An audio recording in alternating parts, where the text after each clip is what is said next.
Então aí é um caminho dentro desse planejamento de gestão. Bem como colaborar para o desenvolvimento de políticas. Novas demandas para a infraestrutura das cidades.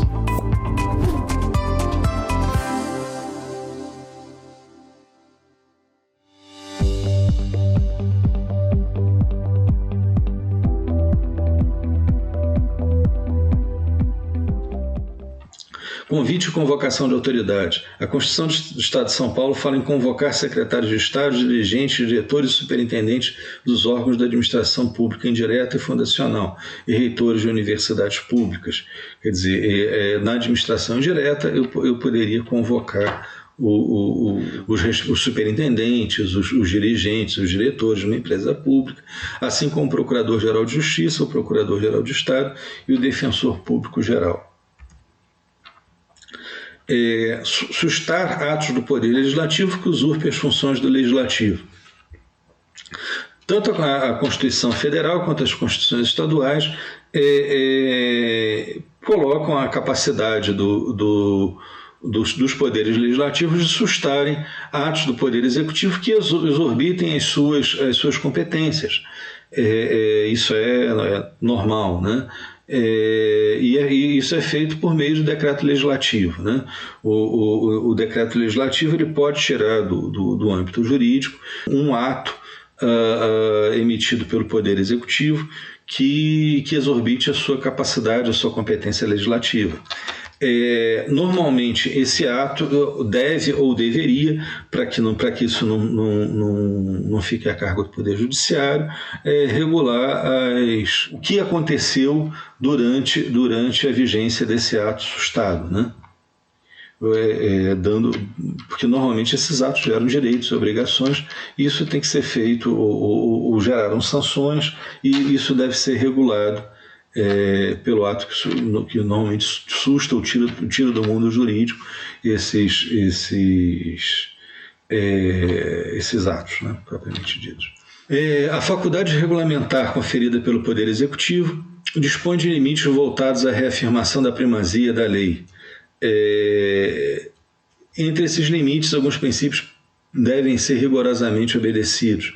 O princípio da preeminência da lei, a lei encontra-se hierarquicamente acima do regulamento, que por esta razão não poderá dispor de forma contrária ao seu conteúdo. Quer dizer, se um regulamento, se um decreto, ele ataca uma lei, esse decreto ele pode ser afastado por meio de um decreto legislativo. Princípio da precedência da lei. A edição de regulamento pelo Poder Executivo pressupõe a prévia promulgação da lei, na medida em que se presta a favorecer sua aplicação. Quer dizer, o Poder Executivo, se ele emite um decreto regulamentando uma lei antes dessa lei ter sido efetivamente aprovada e sancionada, esse decreto também pode ser afastado. Princípio da acessoriedade de regulamentos. Os regulamentos não podem adentrar no campo da competência legislativa, na medida em que funcionam como acessórios em relação à lei.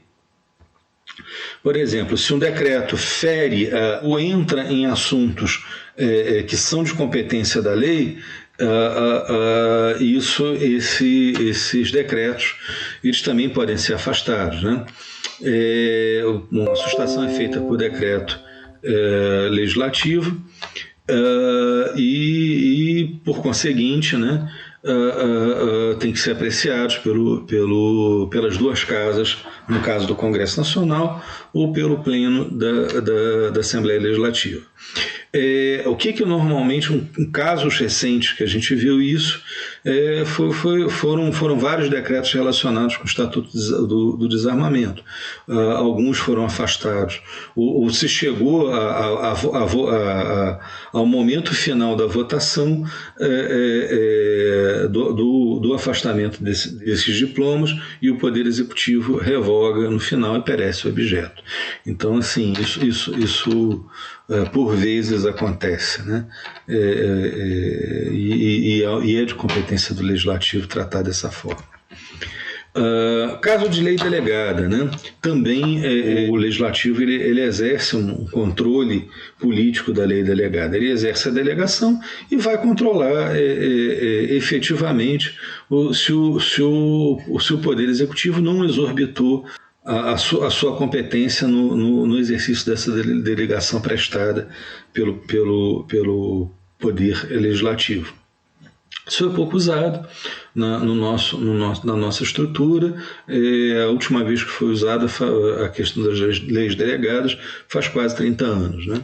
Então, mas é uma das previsões constitucionais do Poder Legislativo poder dar ao Executivo autorização de elaborar leis e depois ele controlar a juridicidade, ele dá os contornos da lei e controla a juridicidade do ato que o Poder Executivo fez.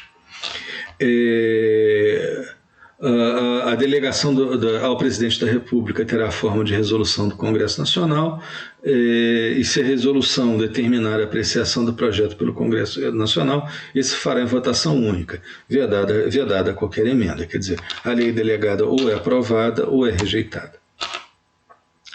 Comissões parlamentares permanentes. Existem as comissões parlamentares permanentes e são formas de se aprofundar o debate, quer dizer, normalmente se procura os parlamentares que têm formação numa determinada área, que têm interesse, que vem de uma determinada área, eles procuram participar das comissões que têm o seu maior interesse. Parlamentares que vêm da educação, parlamentares que vêm da saúde, parlamentares que vêm da segurança pública, eles costumam, cada qual, integrar as comissões que são afetas à sua formação e ao seu interesse.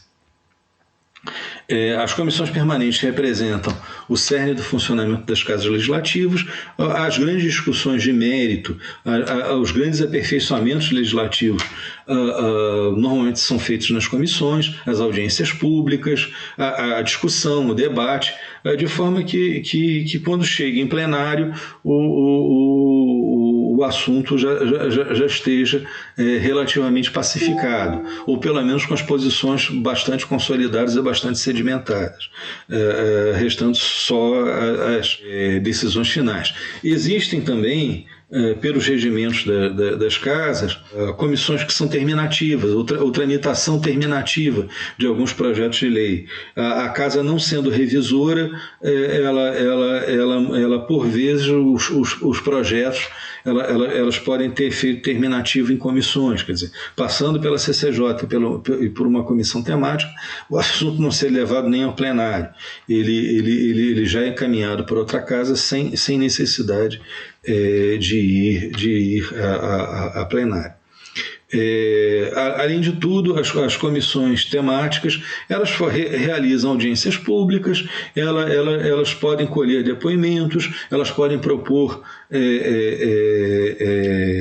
procedimentos de fiscalização e controle, e isso ser levado aos órgãos competentes, né?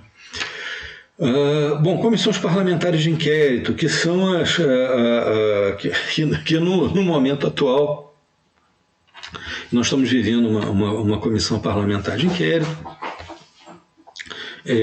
relevante no assunto em que a gente está inserido. Uma comissão parlamentar de inquérito relacionada ou correlacionada com a pandemia da Covid-19, mas assim, elas têm essa da Covid não é a primeira relevante ou a primeira importante que já aconteceu no Congresso Nacional. Nós tivemos grandes e importantes comissões para a vida nacional, né? Nós tivemos, só relembrando, a CPI do PC Faria, anões do orçamento, que levaram ao impeachment do presidente Collor. Nós tivemos CPIs do Banestado, que foi o cerne da Lava Jato, a Lei de Responsabilidade Fiscal, era em boa parte bons capítulos, principalmente a parte relacionada com títulos da dívida pública, vieram da CPI dos precatórios. Nós tivemos bons momentos de CPI que levaram a mudanças na sociedade e a mudanças de legislação importante, né? Isso também é uma coisa bastante relevante. Talvez uma das principais funções e mais relevadas pela população em geral é o aperfeiçoamento da legislação que normalmente vem após uma CPI, né? Uma CPI, ao estudar um problema, ela normalmente, ao final, propõe uma série de legislações para que, ao menos, se não solucionarem determinados problemas, ao menos mitiguem ou encaminhem a solução dos problemas em um determinado prazo, né? Então, voltando aqui. As comissões parlamentares de inquérito são detentoras dos poderes mais amplos e elásticos colocados à disposição do Poder Legislativo para o exercício da sua típica função de fiscalização. Com efeito, as CPIs foram conferidos poderes de investigação próprios às autoridades judiciais. Nós vamos aprofundar isso um pouquinho mais tarde. O que não se observa no tocante às demais comissões parlamentares. Quer dizer, as comissões parlamentares normais, elas podem aprovar requerimentos de informação. Isso está nos regimentos. Mas ela pode aprovar uma solicitação de auditoria aos tribunais de contas, que são órgãos técnicos vinculados ao Poder Legislativo. Não são subordinados, eles têm competência constitucional própria, mas são vinculados, quer dizer, eles funcionam como auxiliares técnicos do Legislativo. E órgãos do Poder Legislativo, bem como seus próprios membros. No Poder Legislativo Federal, são criados pela Câmara dos Deputados, pelo Senado Federal ou em conjunto ou separadamente, mediante requerimento de 1/3 de seus membros. Tem por finalidade fiscalizar ato determinado e por tempo certo. Algumas coisas interessantes. Inclusive para a organização política do Poder Legislativo. No nosso modelo, a regra de 1/3 ela se coloca para uma série de situações, né? Principalmente para o exercício de controle, né? Para apresentar uma alteração na Constituição, eu preciso de 1/3 dos membros da Câmara ou Senado. Para constituir uma comissão parlamentar de inquérito, eu preciso de 1/3. Então, assim, é considerado relativamente importante ou relativamente razoável para as oposições que queiram fazer um órgão uma estrutura de controle dentro do Poder Legislativo. É importante que essas oposições tenham pelo menos 1/3 de parlamentares para que o Poder Legislativo, pelas nossas regras, consiga efetivamente exercer as ações de controle. A CPI, sim, pelo Poder Judiciário, isso a gente viu recentemente, ela é um instrumento de minoria, né? Então conseguindo 1/3 das assinaturas e obedecendo à ordem de instalação, é direito da minoria que as CPIs se constituam. Esse tem sido o entendimento do Poder Judiciário, né? Nós vimos o controle político, né? Propriamente dito, quer dizer, o controle político advindo da carta política, né? E pelo exercício da atividade política. Agora nós vamos ver o controle político administrativo, né? Você está gostando desse episódio? Então fica conosco e assiste o próximo bloco. Aproveita, assina o nosso canal, aciona o sininho e você será notificado de todos os outros episódios.